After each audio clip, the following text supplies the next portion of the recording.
Përshëndetje dhe mirë se vini në tutorialin e radhës nga mësime në Shqip.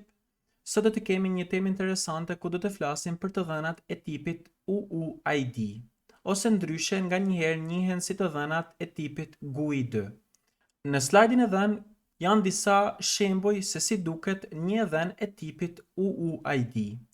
Pra, është një tekst me 32 karaktere heksadecimale dhe përbën 128 bit në memorie. Siç mund ta shikoni, ndahet me vija në pozicione të caktuara, pra ka të njëjtën gjatësi dhe le të themi që janë karaktere të cilat për syrin e njeriut nuk kanë një domethënie të caktuar. Këto vlera unike gjenerohen nga një algoritëm i caktuar.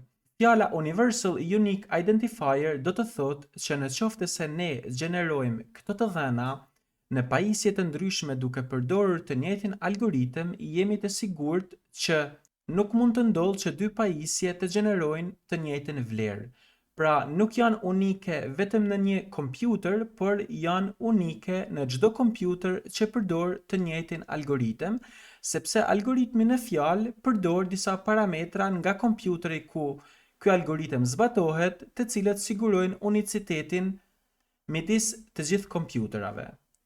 Pra do të thotë që në qoftë se ne këtë vlerë e përdorim si primary key në një tabel, na siguron që ky rekord është unik jo vetëm në atë tabel apo në atë database, por është unik në formë globale, pra në krahasim me çdo të dhënë tjetër të tipit UUID që ndodhet në baza të dhëna të tjera që ndodhen në kompjutra të tjerë. Çfarë të mirë na sjellin këto të dhëna të tipit UUID? Në qoftë se kalojmë tek slajdi i dytë, do të shikojmë një skemë me disa klienta. Supozojmë që kemi një sistem i cili shet produkte dhe ne këtë sistem ja japim disa klientave. Kjo do të thotë që baza e të dhënave e secilit klient ndodhet në një server me vete. Pra i kam ndërtuar me drejtkëndsha, baza 1, baza 2, baza 3 dhe baza 4. Në fund të ditës ne duam që të gjitha të dhënat që ndodhen te secili klient t'i ngarkojmë në një bazë të dhënash kryesore ose qendrore.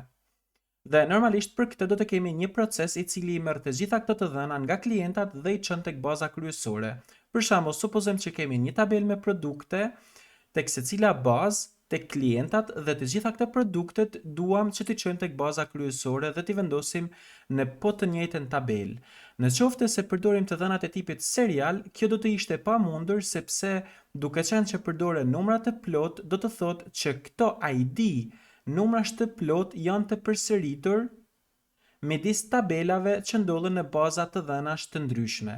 Mirë po, në qoftë se ne përdorim të dhënat e tipit UUID, na sigurohet që çdo rekord që ndodhet në secilën bazë të dhënash tek secili klient është unik. Pra, dhe kur i marrim të gjitha këto të dhënat nga klientat dhe i ngarkojmë në një tabel në bazën kryesore, të gjithë elementat ose rekordet që vijnë nga këto baza të dhënash do të jenë unike, gjithashtu pa krijuar probleme me bazën kryesore. Dhe në fund, pasi kemi importuar këto rekorde, ne mund të kryejmë veprime të ndryshme me këto produkte, duke parë sa produkte janë shitur e tjerë e tjerë. Pra mund të bëjmë llogaritje të ndryshme. Kjo është një ndër gjërat e mira të dhënave UUID. Por kanë dhe gjërat e tjera të mira që do i shikojmë më konkretisht. Për shembull, janë shumë të lehtë në përdorim. Mjafton të gjenerojmë një ID dhe këtë ID mund ta përdorim si identifikues unik për një rekord në një tabel të caktuar. Mund ta përdorim si primary key, por mund ta përdorim dhe në një kolonë dytësore. Le të shikojmë konkretisht se si mund të krijojmë një tabel në Postgres e cila përmban një kolonë të tipit UUID dhe është primary key. Në Postgres kam krijuar tabelen e quajtur people dhe po ta shikoni ka dy kolona. Kolona e parë është ID dhe është e tipit UUID dhe është primary key, ndërsa kolona e dytë është e tipit varchar, pra përmban 100 karaktere maksimumi. Ne mund të insertojmë vlera në këtë tabel dhe themi people. Fillimisht të krijojmë tabelën që mos të kemi probleme. Dhe themi values dhe në fund vendosim vlerën e parë që do të jetë një e dhënë tipit UUID dhe një emër të çfarëdoshëm. Për momentin po vendosim një vlerë të çfarëdoshme për ID-n, pra dhe ekzekutoj skriptin. Vlera është insertuar me sukses, them select all from people. dhe do të shikoni që ky rekord është insertuar. Mirë po, ne duam një mënyrë që këto ID të gjenerohen automatikisht nga baza e të dhënave dhe mos t'i vendosim ne manualisht. Në Postgres, ne kemi mundësinë që të definojmë ose përcaktojmë një kolon të tipit UUID, por nuk ka një mënyrë se si ne mund të gjenerojmë vlera të tipit UUID, siç kemi parë me të dhënat seriale. Mirë po, ne mund të instalojmë një shtesë të vogël mbi bazën e të dhënave që na lejon të gjenerojmë pikërisht këto vlera. Për ta instaluar ose për ta shtuar këtë gjë në bazën e të dhënave, mjafton të shkruajmë skriptin e mëposhtëm. Themi create extension if not exists dhe vendosim UUID vis OSSP. Pra, me pak fjalë kemi thënë krijo shtesën në qoftë se nuk ekziston dhe kemi vendosur këtë emër. Kjo shtesë që vendoset në bazën e të dhënave na lejon që ne të gjenerojmë vlera të tipit UUID duke përdorur funksione të caktuara. Le ta krijojmë një herë. Pra është krijuar me sukses dhe tani për të gjeneruar një vlerë të tipit UUID mjafton të themi select dhe thrasim funksionin UUID vis generate vis vënjesh. Në qoftë se ju ekzekutoni këtë skript, do shikoni që gjenerohet një vlerë e re. Sa herë që ta ekzekutoni këtë skript, do shikoni që gjenerohet një vlerë unike. Përveç këtij funksioni ndodhet dhe një funksion tjetër që quhet UUID generate v4, i cili bën po të njëjtën gjë, por ka një algoritëm më të ndryshëm duke krahasuar me të parin. Zakonisht preferohet versioni 4 për gjenerimin e këtyre vlerave. Si mund ta përdorim ne këtë funksion? Për shembull, një përdorim mund të ishte duke zëvendësuar vlerën që kemi vendosur manualisht me këtë funksion, dhe po ta ekzekutojmë përsëri skriptin në fjalë, do shikoni që ekzekutohet me sukses dhe në qoftë se ne selektojmë të dhënat, do ta shikoni që në tabel ndodhen pikërisht të dhënat e tipit UUID në kolonën e quajtur ID dhe për emrin kemi gjithmonë të njëjtën vlerë. Një mënyrë tjetër që ne mund ta përdorim këtë funksion është duke ja bashkangjitur kolonës në këtë formë duke thënë default dhe vendosim funksionin. Në këtë situatë kemi thënë që vlera e ID-s do të autogjenerohet automatikisht duke thirrur këtë funksion.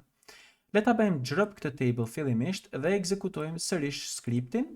Tani nuk kemi nevojë që ta thrasim manualisht këtë funksion, por mjafton që të vendosim skriptin duke përcaktuar kolonat dhe themi insert into people, name, values dhe vendosim thjesht emrin. Në një situatë të tillë siç kemi parë me të dhënat e tipit serial, ekzekutohet një funksion në prapasken i cili ne na gjeneron vlerën unike për këtë ID, të cilën ne normalisht dhe mund ta kthejmë duke thënë returning ID.